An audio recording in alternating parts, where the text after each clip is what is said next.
Hello, నేను మీ CS రావు. 2019లో జగన్మోహన్ రెడ్డి ముఖ్యమంత్రి అయిన తర్వాత ఢిల్లీకి వెళ్ళినటువంటి వాళ్ళు, అంటే కేంద్ర సర్వీసులకు వెళ్ళినటువంటి ఐపీఎస్లు ఐఏఎస్లు తిరిగి మళ్ళా వస్తూ ఉన్నారు. ఆ జాబితాలో ఇప్పుడు మహేష్ చంద్ర లడ్హా కనిపిస్తూ ఉన్నారు. ఆయన నిజాయితీ గల ఐపీఎస్ ఆఫీసర్గా పేరుంది, ముక్కుసూటిగా వెళ్తూ ఉంటారు. ఆ రోజున కోడికత్తి కేసు జరిగినప్పుడు కూడా విశాఖపట్నంలో కమిషనర్గా లడ్హా ఉన్నారు. ఆ సందర్భంగా ఆయన మీద ప్రెషర్స్ చేశారు వైఎస్ఆర్ కాంగ్రెస్ పార్టీ వాళ్ళు. తెలుగుదేశం పార్టీకి అనుకూలంగా వ్యవహరిస్తున్నారని ఆయన మీద సొంత మీడియాలో పుంకాలుగా న్యూస్ రాశారు.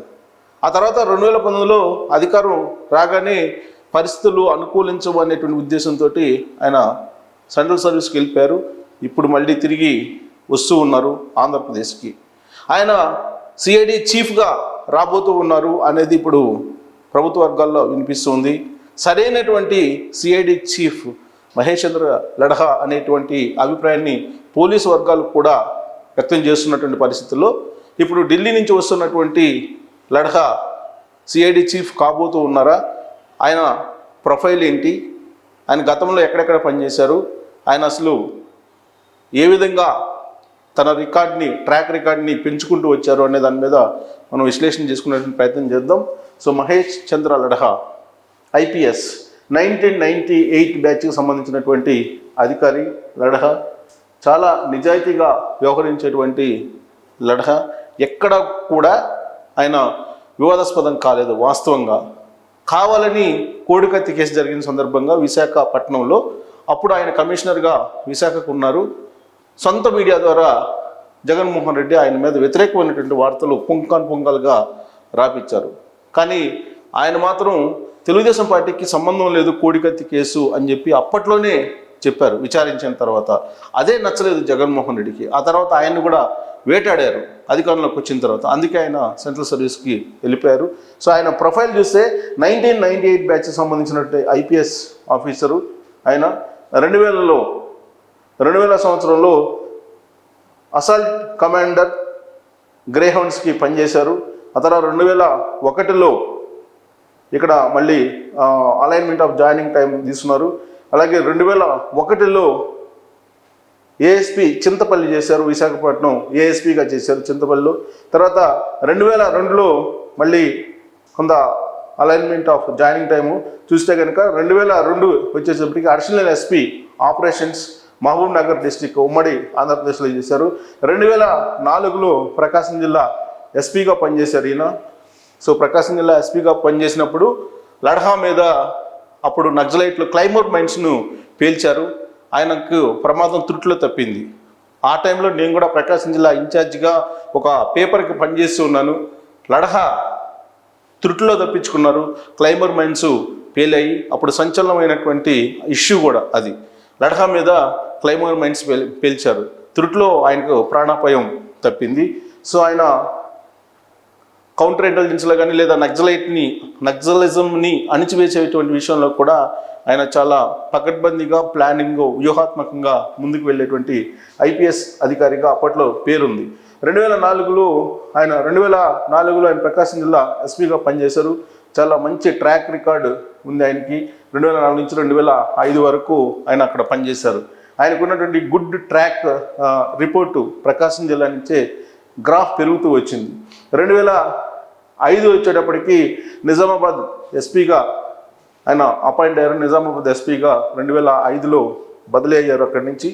2007లో గ్రూప్ కమాండర్ గ్రేహౌండ్స్కి ఆయన బదిలీ అయ్యారు. 2007కి వచ్చేటప్పటికి అప్పటికి రాజశేఖర రెడ్డి పీరియడ్ సీఎంగా రాజశేఖర రెడ్డి ఉన్నాడు. అలాగే 2007 నుంచి 2009 వరకు గుంటూరు ఎస్పీగా పనిచేశారు ఆయన. 2009లో వెయిటింగ్లోకి వెళ్ళిపోయారు. 2009 అప్పుడు ఎస్పీ గుంటూరు నుంచి కొన్ని రోజుల పాటు వెయిటింగ్లో ఉన్నారు. 2009 నుంచి 2010 వరకు పిటిసి వరంగల్లో పనిచేశారు. అలాగే 2010లో వచ్చేసరికి డీసీపీ ఈస్ట్ జోన్ హైదరాబాద్కి పనిచేశారు డీసీపీగా ఈస్ట్ జోన్కి. అలాగే 2010 నుంచి 2015 వరకు ఎస్పీ ఎన్ఐఏ సైబరాబాద్కి పనిచేశారు.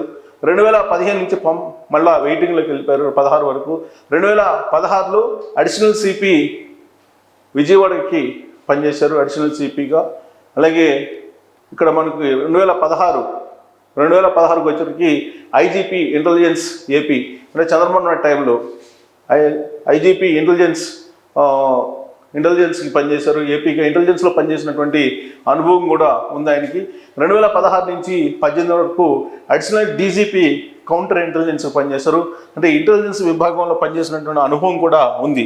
ఒకవేళ బాలసుబ్రహ్మణ్యంకి కాకుండా ఎవరికన్నా ఇవ్వాల్సి వస్తే ఇంటెలిజెన్స్ చీఫ్గా లడఖా కూడా ఇచ్చేటువంటి అవకాశం ఉంది. కానీ ఆయన క్యాడర్ దృష్ట్యా ఆయనకు డీజీపీ క్యాడర్ ప్రమోట్ చేసి ఆయనకి సిఐడి చీఫ్గా ఇచ్చేటువంటి అవకాశం ఉంది. సో ఐజీ క్యాడర్లో కనుక అయితే కనుక ఆయనకి ఇంటెలిజెన్స్, బట్ ఇప్పుడు ఆయన యాక్చువల్గా అడిషనల్ డీజీపీ క్యాడర్లోకి వెళ్ళే అవకాశం ఉంది.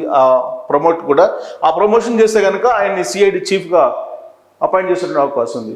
సో 2018 నుంచి 19 వరకు కమిషనర్ ఆఫ్ పోలీస్ విశాఖపట్నం చేశారు. కరెక్ట్గా ఇది ఎన్నికల టైం. 2018 నుంచి 19 వరకు విశాఖపట్నం కమిషనర్ ఆఫ్ పోలీస్గా చేశారు. ఆ టైంలోనే కోడికత్తి కేసు జరిగింది విశాఖపట్నం కేంద్రంగా. అప్పుడు తెలుగుదేశం పార్టీ వాళ్ళ ప్రమేయం లేదని చెప్పారు ఆయన. అందుకే ఆ రోజు నుంచి జగన్మోహన్ రెడ్డి కక్ష కట్టి ఆయన్ని వేటాడారు అధికారంలోకి వచ్చిన తర్వాత. అందుకే 2019 నుంచి 20 వరకు ఇన్స్పెక్టర్ జనరల్ ఆఫ్ పోలీస్ డీజీపీగా వర్క్ చేశారు. ఆయన ఐజీగా పనిచేశారు. సో ఇక్కడ యాక్చువల్గా ఆయనకి అడిషనల్ డీజీపీగా ఇక్కడ ఉంది, బట్ ఆయన ఐజీగా ఇక్కడ మార్చి ఐజీగా మళ్ళీ ఇన్స్పెక్టర్ జనరల్ ఆఫ్ పోలీస్గా ఆయన్ని డీజీపీకి సరెండర్ చేశారు డీజీపీ ఆఫీస్లో. ఆ తర్వాత ఆయన సెంట్రల్ సర్వీసెస్కి వెళ్ళిపోయారు. సో ఇప్పుడు మళ్ళా తిరిగి వస్తున్నారు. ఆయన్ని ఇప్పుడు సిఐడి చీఫ్గా నియమించేటువంటి అవకాశం ఉందని చెప్పి కూడా తెలుస్తుంది. సో గ్రేహౌండ్స్ కమాండెంట్గా నక్సల్స్ ప్రాంతంలో విజయవంతంగా ఆపరేషన్ చేసినటువంటి అధికారిగా లడఖాకు పేరుంది. అందుకే ఆయన మీద ప్రకాశం జిల్లా ఎస్పీగా పనిచేస్తున్నప్పుడు క్లైమౌట్ మైన్స్ను పేల్చి ఆయన్ని హతమార్చేటువంటి ఆయన టార్గెట్ చేసి నక్సలైట్లు క్లైమౌట్ మైన్స్ను పెట్టారు. ఇక జగన్పై కోడికత్తి దాడి జరిగిన సమయంలో విశాఖ సిటీ పోలీస్ కమిషనర్గా చేయడం ఆయన జగన్మోహన్ రెడ్డికి టార్గెట్గా మారారు. జగన్పై దాడి వెనుక నిందితుడు శ్రీనివాస్ తప్ప ఎవరు లేరని అప్పట్లో లడఖా చెప్పారు. అది జగన్మోహన్ రెడ్డికి జీర్ణించుకోలేనటువంటి పరిస్థితిగా ఏర్పడింది. అప్పటి నుంచి ఆయన వెంటాడుతూ ఉన్నారు. ఇప్పుడు విశాఖ వైసీపీ మీడియాలో తీవ్రమైనటువంటి విమర్శలు ఎదుర్కొన్నారు లడఖా. సాక్షి మీడియాలో, సాక్షి ఛానల్లో లడఖా మీద అనేకమైనటువంటి విమర్శలు చేస్తూ పుంకాలుగా కథనాలు ఇచ్చారు విశాఖ సిపిగా ఉన్నప్పుడు లడఖా మీద. ఇక తెలుగుదేశం పార్టీ ప్రభుత్వానికి అనుకూలంగా వ్యవహరిస్తున్నారనేటువంటి ఆరోపణలను లడఖా తీవ్రంగా ఎదుర్కొన్నారు. జగన్ ప్రభుత్వం రాగానే డీజీపీ ఆఫీస్లో ఆయన్ని నియమించారు. ఆపరేషన్స్ ఆఫీస్లో విధులకి ఆయన నియమించారు. 2019లో డిప్యుటేషన్ పైన సిఆర్పిఎఫ్కి బదిలీ అయ్యారు. సెంట్రల్ సర్వీస్కి వెళ్ళిపోయారు 2019లో జగన్మోహన్ రెడ్డి సీఎం కాగానే. సో జమ్మూ కాశ్మీర్లో సిఆర్పిఎఫ్ ఐజీగా విధులు నిర్వహిస్తున్నారు. ప్రస్తుతం ఆయన డిప్యుటేషన్ మీద వెళ్ళి అక్కడ విధులు నిర్వహిస్తున్నారు. ప్రస్తుతం ఢిల్లీ సిఆర్పిఎఫ్ కేంద్ర కార్యాలయంలో ఐజీగా ఉన్నారు ఇప్పుడు. సో ఢిల్లీ సిఆర్పిఎఫ్ కేంద్ర కార్యాలయంలో ఐజీగా పనిచేస్తున్నటువంటి ఆయన తిరిగి మళ్ళా రాష్ట్రానికి వస్తారు. ఏపీకి ఇప్పుడు ప్రభుత్వం మారింది కాబట్టి అని చెప్పి పోలీసు వర్గాల్లో చర్చ జరుగుతుంది. జాయింట్ సెక్రటరీ హోదా ఇచ్చింది కేంద్ర ప్రభుత్వం ఆయనకి. ఏపీలో కూటమి ప్రభుత్వం రావడంతో సిఐడి చీఫ్ పోస్టు ఇచ్చేటువంటి అవకాశం ఉంది. సో సిఐడి చీఫ్ అనగానే ఇప్పుడు మనకు 2019 నుంచి ఇప్పటి వరకు కూడా జగన్మోహన్ రెడ్డి ఏ విధంగా ఆ సిఐడిని ఉపయోగించుకున్నారనేది అందరికీ తెలుసు.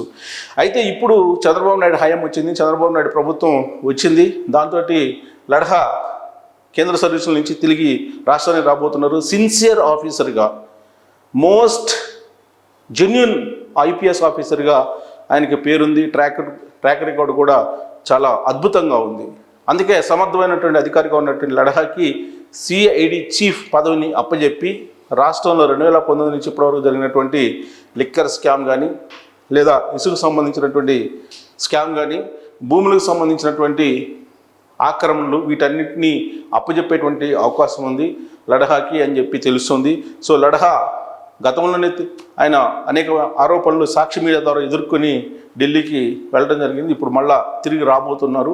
సో లడాఖ్ కనుక సిఐడి చీఫ్ పోస్ట్ ఇస్తే కనుక ఆయనకి ప్రమోషన్ కూడా ఇచ్చేటువంటి అవకాశం ఉంది. ప్రస్తుతం ఐజీగా ఉన్నటువంటి ఆయన్ని అడిషనల్ డీజీపీగా మార్చేటువంటి అవకాశం ఉంది. ఆ తర్వాత సిఐడి చీఫ్గా కూడా ఆయన అపాయింట్ చేసేటువంటి పరిస్థితులు కనిపిస్తున్నాయని చెప్పి ప్రచారం జరుగుతున్నటువంటి క్రమంలో తాడేపల్లి కోటలో ఒక్కసారిగా వణుకు మొదలైంది. లడాఖ్ వస్తూ ఉన్నారు, సిఐడి చీఫ్గా ఆయన నియమిస్తున్నారు అనగానే జగన్మోహన్ రెడ్డి వెన్నులో చలి మొదలైందని చెప్పి వైఎస్ఆర్ కాంగ్రెస్ పార్టీ వర్గాల్లోనే ఇప్పుడు చర్చ అయితే మొదలైంది. సో రాబోయేటువంటి రోజుల్లో లడాఖ్కి అత్యంత సవాల్గా మారేటువంటి దర్యాప్తు రాబోతుంది. అదే లిక్కర్ స్కామ్, శాండ్ స్కామ్, అలాగే ల్యాండ్ స్కామ్. ఇవి ఆయనకు అప్పచెప్పబోతున్నారు. ఆయన ఏ విధంగా వాటిని ఇన్వెస్టిగేషన్ చేసి జగన్మోహన్ రెడ్డిని అరెస్ట్ చేసే దిశగా వెళ్తారా లేదా అనేది చూడాల్సి ఉంది. అయితే లడాఖ్ వస్తున్నాడు అనగానే మాత్రం ఒక కలవరం అయితే వైఎస్ఆర్ కాంగ్రెస్ పార్టీలో మొదలైందని చెప్పి చెప్పొచ్చు. సో లడాఖ్ గురించి తెలిసిన వాళ్ళు, లడాఖ్ సిన్సియారిటీ గురించి తెలిసినటువంటి వాళ్ళు లడాఖ్ వచ్చిన తర్వాత స్కామ్లన్నింటినీ బయట పెట్టి జగన్మోహన్ రెడ్డిని అరెస్ట్ చేసే అవకాశం ఉందా లేదా అనే దాని మీద కామెంట్ రూపంలో మీ అభిప్రాయాలు తెలియజేయచ్చు. Thank you very much.